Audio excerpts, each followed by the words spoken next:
Hello everybody, welcome back into the Color Gemstone Academy. I am Paul Deasy, your instructor, and this is my YouTube channel, Paul Deasy Gemstones. Before we start this lesson, which will be episode 25 of our question and answers, I wanted to apologize the fact that we missed last Wednesday's Q&A lesson because Judy and I were called at the last minute out of town for about a week. We had some business meetings, we had some real estate meetings, so that's neither here nor there, but I was caught unprepared, and then we came back to the big storm here in the Tampa Bay area, the tropical storm Elsa.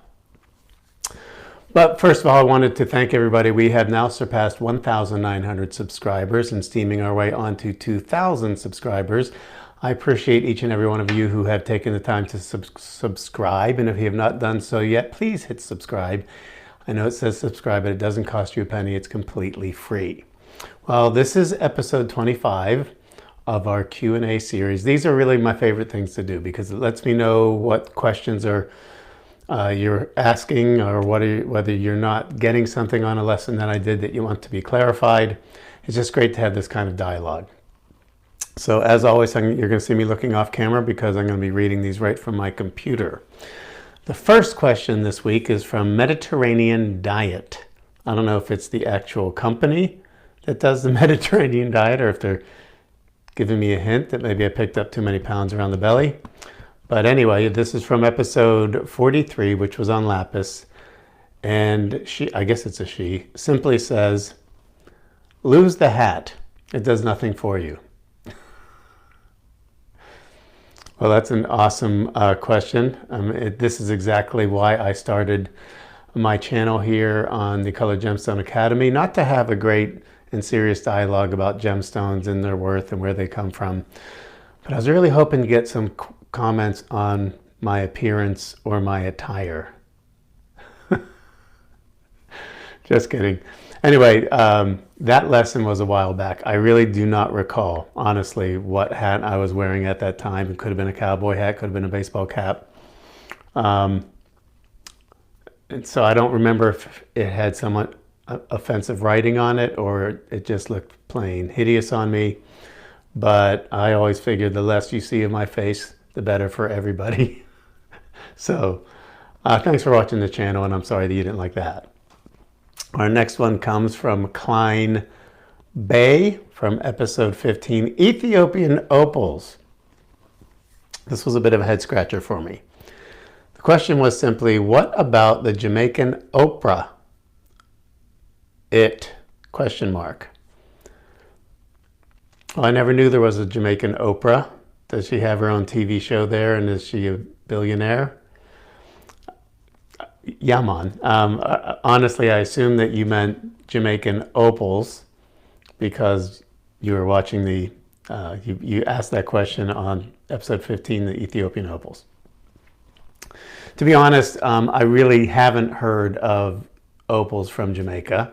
It doesn't mean that they're not there.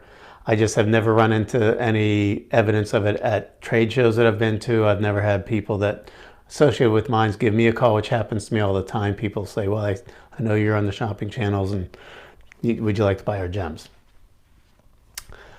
I've never seen them, but if they have opals out of Jamaica and they're natural, I'm suspecting that they just don't have it in enough commercial qualities that I've ever run across them. It doesn't mean that they don't exist, but it would not surprise me that there would be opals that have been discovered in Jamaica, just like they've been discovered in Peru, Peruvian opals, or in Australian opals, or Ethiopian opals.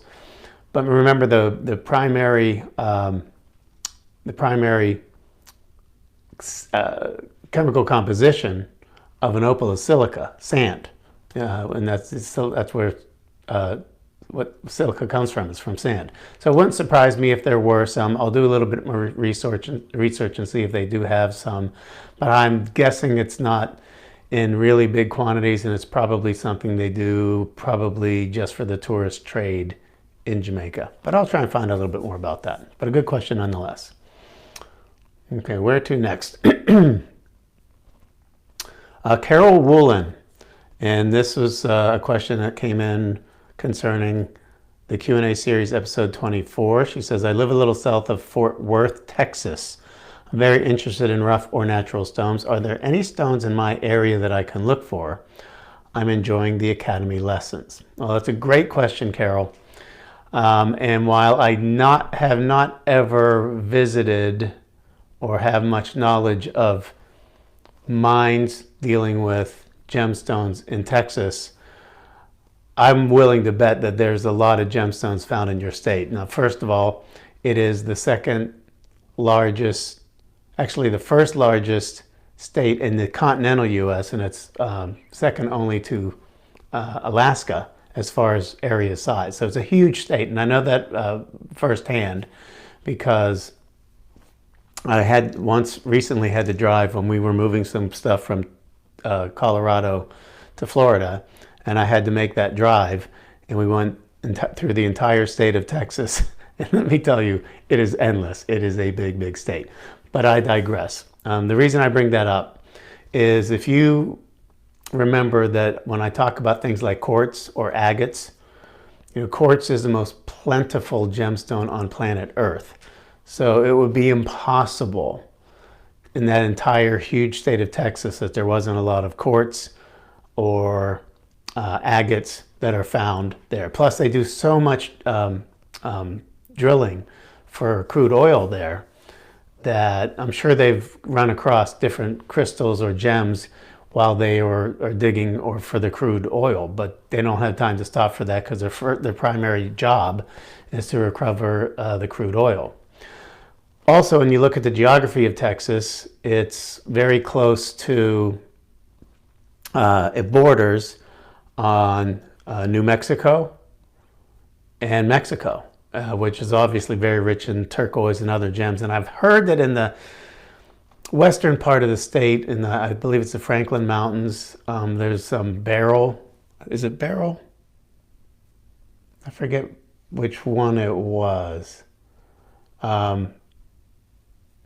But yeah, I think there's some sort of mining concern in the western part of the state that I have never been to. However, my advice is if you go to a local rock shop in Fort Worth or close to Fort Worth where you are, and strike up a conversation. I mean, it's always good to visit those shops anyway. You can share some knowledge and some questions with them. And they might know of some places that might even have mining adventures in Texas. And if you want to go outside of the state of Texas, I can talk to you about some other places. But as far as Texas is concerned, see what your local rock shop says about that. So that was from Carol. Very, very good question from you. Okay. Next one comes from Vasily Resto. And this is from Q&A series, episode 23. It says, hello, Paul. Really like the series. Do you have a suggestion for a gem microscope to purchase? Perhaps one affordable, just starting out, and then a professional one for the long term. Thanks. Great question. The truth of the matter is, I don't use a microscope. And not that I can't ask my friend Tom Elliott, who's been on the show, who is one of the few graduate jeweler gemologists to get that degree from the GIA in the world. But even when we had him on a show earlier, he said he recommended the first thing everybody get is a jeweler's loupe. This is a 10 power magnification loupe. And whether you're looking at some rough or whether you're looking at a stone like I'm doing right here, you start to learn how to use it. It takes a little bit of learning how to do it. You start very close on the gem and you start to pull it back, and you can really see a lot of things that are inside that gem or inside a piece of rough like this amethyst right here. Once you get comfortable with that and you want to go to something more, I will talk to Tom and see what he recommends for someone starting out on a microscope. I will tell you this, however. When you get a loupe, you get the 10 power loupe, and you can really do a lot with that 10 power loupe, 10 power loupe when you're looking at gemstones. When you get into using a microscope, and let's say that you want this to be your business and you're going to be selling things, maybe you buy a gem and you want to sell it to somebody, the 10 power magnification is the standard in the industry. And the reason is, if you're looking at, let's say, a diamond, and it is internally flawless under that 10 power magnification, then you can sell that diamond as flawless under 10 power magnification. If you go to 20 or 30 power with that microscope and you start to see some of those clarity characteristics, as they euphemistically call inclusions, you would have to include that in your report on the gem. So most people don't want to go looking for trouble when they're using the 10 power magnification in the jeweler's loupe. But I will get back to you once I talk to Tom and see what he recommends as far as what a microscope would be. Great question. Okay, looking at the time, it looks like I have 2 more questions, but I think I'm going to only get to one. One is going to require a very long answer, so I'll do that for next week. So I'll do one that's a little bit shorter, and this one comes in from Diane Miller from Q&A series episode 24 last week, says, or 2 weeks ago, I should say. Paul, I wrote my 4 daughters a text asking them to subscribe to this wonderful channel, as he is almost at 1,800. Which we were. We're now at 1,900. Thank you very much. He's at almost 1,800 followers. 3 of them sent me a message that they'd done so. Guess I can say our family loves gems. Well, I'm glad that your family does love gems, and I'm even more glad that you had 3 of your daughters subscribe. But what happened to the 4th? Was it something I said? You got to work on her. Anyway. Just kidding. Obviously, I really much appreciate it. I appreciate everyone who does. I appreciate everybody's passion for gemstones that you share with me. And thank your daughters for me as well. All right, that's going to do it for this week's Q&A lessons. I'll pick up that longer one, which was talking about the turquoise group. So we'll get to that next week, along with some of the other questions I haven't gotten to yet. Once again, if you have not yet subscribed to this channel, please hit that subscribe button. It doesn't cost you a penny. It's absolutely free, but it allows me to do these lessons for you for free, and I appreciate that very, very much. We'll see you all next time on the Colored Gemstone Academy. Thank you for watching. Bye-bye, everybody.